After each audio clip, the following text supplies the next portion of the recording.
Hello, Cayden. How are you today, bud? How's it going, Jared? I'm doing well. How are you? I'm good. I'm good. That's good. I got my mic on this time. Yeah, I'm glad. We didn't fix our technical difficulty. So, this time we watched a movie called Daryl, Yes, we did. an older film from 1985. Okay. The movie didn't do very well. It was a pretty good sized budget, and it really, I don't think it made its money back even. Well, do you maybe have a theory as to why it didn't do that? You know, I wanted you to tell me that first. Watching this, what do you think of this movie? Where does it fall? Well, to be honest, I'm surprised that it did bomb at the box office. I thought it was a decent film. I guess maybe for 1985, it was maybe the context of the time a little weird, but I felt like nothing out of the ordinary for the time period. You know, you got all these crazy sci-fi films. I felt like Daryl fit right into that for the kids. You know what I mean? I don't know. Maybe it was too real for some people. I don't know. I mean, 85 was 15 years before I was born, so I don't know. Yeah. Yeah. But I enjoyed the film very much. I think it's kind of in the same vein as Short Circuit. Yeah. Maybe a little bit more serious than Short Circuit. Yeah, I think it's a lot more serious. Yeah, I would say just a tad bit more. There's some humor in it, but very little. Turtle's very funny. Yeah, well, he's funny in an obnoxious way. Yeah, in a little punk kid sort of way, he's funny. Yeah. And I like that dynamic with him and Daryl. I think it's a great movie for kids. I enjoyed the action. I thought the tropes and the themes were very serious and very emotional. I don't know. I enjoyed it a lot. I had a lot of fun with it. Yeah, this movie definitely hits a few things. First, you're watching this like a drama, and then and toward the end, the climax, it turns into an adventure film. Yeah, I agree. There are some things that were kind of not, I wouldn't say confusing, but maybe they weren't quite fleshed out, or kind of were awkward in a sense. Doesn't jive with the rest of the film. Like the beginning of the movie. It's kind of the way it's edited is really weird. And then the guy, we don't know why this guy has a little kid, but then he gets killed and Daryl jumps out. Somehow makes it. And then there's this old couple. Right. It's like, how were they there the whole time? Were they following them? They just stumbled across them?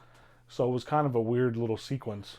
Well, I think that was done intentionally for the mystery. You're not supposed to know who or what he is in the beginning. Sure. Even just assuming that at face value he's a kid. Yeah. Why are they running? Yeah. And then the way it was cut made it even more awkward. I don't know.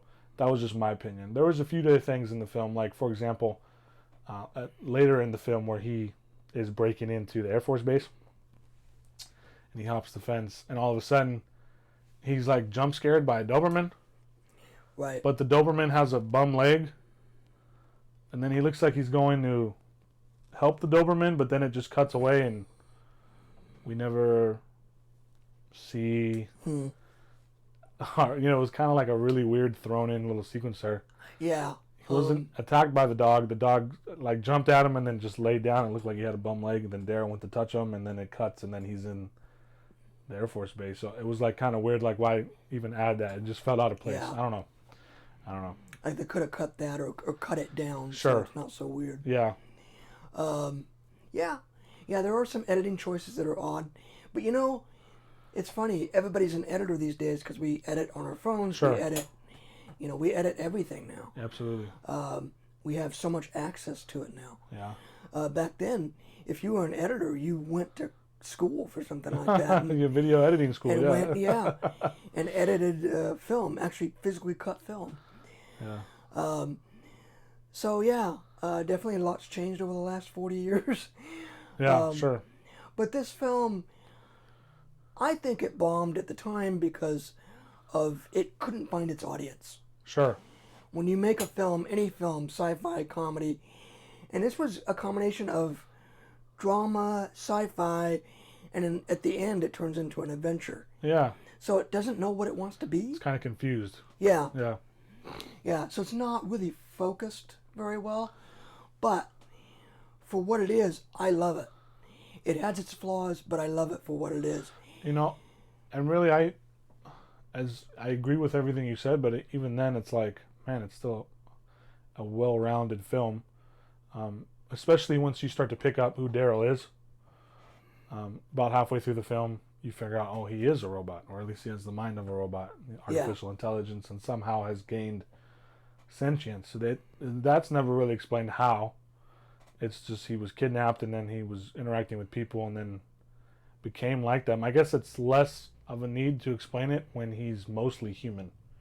Yeah. He's all flesh and bones. Because his body is human, but flesh his brain's and bones, a computer. And his brain's a computer, so I don't know. I guess it's synthesized. It seems like a lot of these directors leave those things kind of abstract for a reason, on purpose anyway. To kind of make the audience think about how that could come about. Yes. Less explained and broken down than Star Trek, of course. Yeah. Those 2 episodes with Data. Everything else has seemed to be a little bit more arbitrary and abstract, which is fine.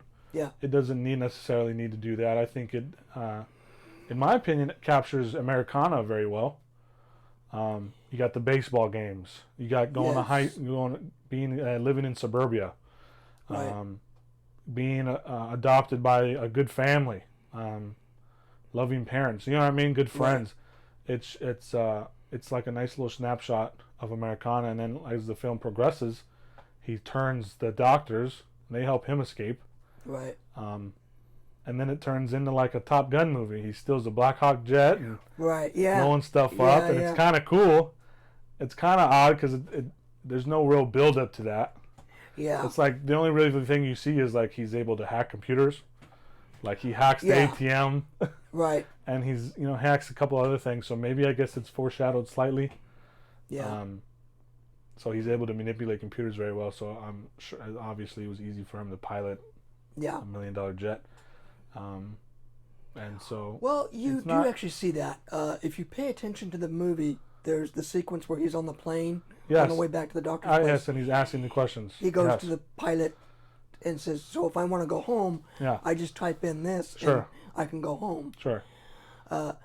So yes, he does learn it, but you have to remember he's a computer, so he's going to learn it very quickly. Yes. He is able to retain that. Yeah.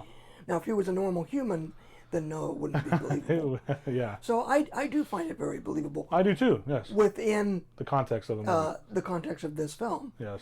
Of that character. What did you think? We've been watching all these movies about AI, and at what point do they become more human-like rather than machines? Alive, basically. Yeah. What did you think of this one? Where does this one fall? I think it falls very well. It has its own place. I think a good quote is at the end of the movie, right before he escapes. The general that wants him dead. The doctor says, "Oh, now you've turned too," and it was the female doctor. I forgot her name. Right. And she was skeptical the whole time, but she tells him, "General, when a computer when a computer is able to become passes a human, when you can't tell the difference anymore." Right. And I like that definition for the context of that film. Yes. And for the context of all the other films, really. When you can't tell the difference anymore, exactly. Is it actually sums human? Up all of our other films. I could think back to Ex Machina with the Turing test. Right. That's the whole point. Yeah. You know what I mean? Exactly. It's able to convince you that it's alive. And it does that with Caleb, and she's able to manipulate him. Right. Whether you believe her intentions were good or not is not the answer, or not the point. It's not the question. Yes. Yeah. So it's not the question being put to the audience. It definitely makes it spooky, but that's not the question that we've been faced with all these films. So I think it fits well. I think it's more of a seamless thing than a lot of other films, at least the recent films we watched with Sword Circuit. Right. Because he looks like a human. Right. He passes so well for a human. I mean, he's pretty much... He's a little odd, but, with Johnny Five, these days, Johnny Five, it's almost impossible for him to convince people that he's alive. Right. Because he's clearly a machine. In that sense, he's obviously can never be human, but the fact that he's alive, it makes it harder because he looks, like a tin can and wheels, you know what I mean? Whereas Daryl, is artificially grown. That really wasn't explained how they did that, but he I grows think they up and explained stuff. it enough, and you don't want that to distract from the Yes, primary theme, which I think is family, yes. life, love, the love Unity. of a child, the love Yes. of a friend. I think family is a good one Because at word the end you of the can use. movie, his friend Turtle has to go and save him. Yes, Because he thinks absolutely. he's drowning. Absolutely. So again, it's about friendship. It's Yeah. about family. What did you think they could have done better to make it, make it come across better? In what way? Come across in what way? Well, just, I don't know. Well, what could the film have done better? Okay. In general, I Got guess. it. So it's not so confused. I like the globetrotting sense of it. Kind of like he's escaping the military and stuff, but that kind of comes halfway through the film. So either in one end or the other. So to make it more seamless, I guess, make it less of an adventure film at the end and keep it more grounded as it goes. Oh, okay. Um, Yeah. Or in the beginning of the film, keep that element in it. Like maybe he goes and spends time with that adoptive family, but he has to tell them who he is, and because the military presence is so big, and they kind of get pulled into running away with him instead of him just kind of being adopted by his real parents, and then Yeah. the doctor's saying, "Oh, he's actually a robot. You want to come say hi?" You know what I mean? Like Yeah. it would have Yeah. kept thematically would have stayed consistent.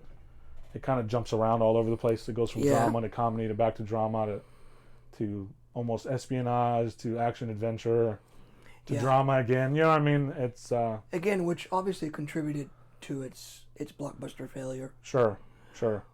But I felt like the stunts were cool. Yeah. That whole sequence with them on the isolated road with the cops, it's like, oh man, it Yeah. really kind of elevates It's- the yeah. seriousness of it. It goes from a kid film to now the dude's got a buckshot in his chest. You know what I mean? Like there's a gunfight going on with these shotguns. So it was done well when it was done.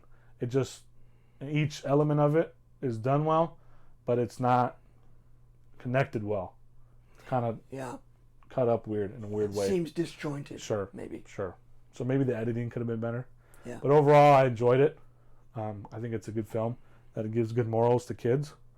I think it's there's a lot of things even as kids. I mean, the kids in the '80s growing up could identify with baseball, being awkward in society, things of this nature. Everybody probably had a friend like Turtle with a big sister who's a hooker. Sure. Yeah.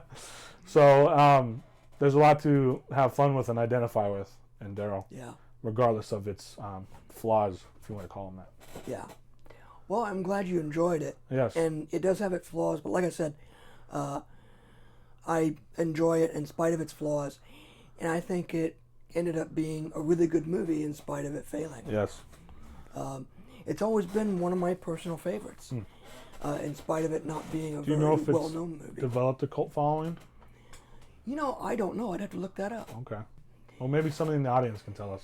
Yeah, maybe if you guys know, I'll look that up in the meantime. But I don't know. To me, it's just a good movie. And if you guys haven't seen it, see it, watch it, and see. I would like to see what this new generation thinks of it. Yeah. It might be more well received now Yeah, after 30 or so odd years. I think it would. And I think it found its place on TV.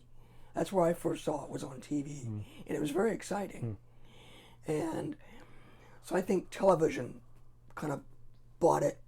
It found its audience on television and not in the movie theaters. Yeah. Because it did have a theatrical release. I don't know what the marketing was like for that or what they did. And that could have been part of its failing too. They didn't market it properly. Because if you don't market your movie properly, you could have a pot of gold and nobody knows it because you don't market it properly. Sure. So before we wrap up, Caleb,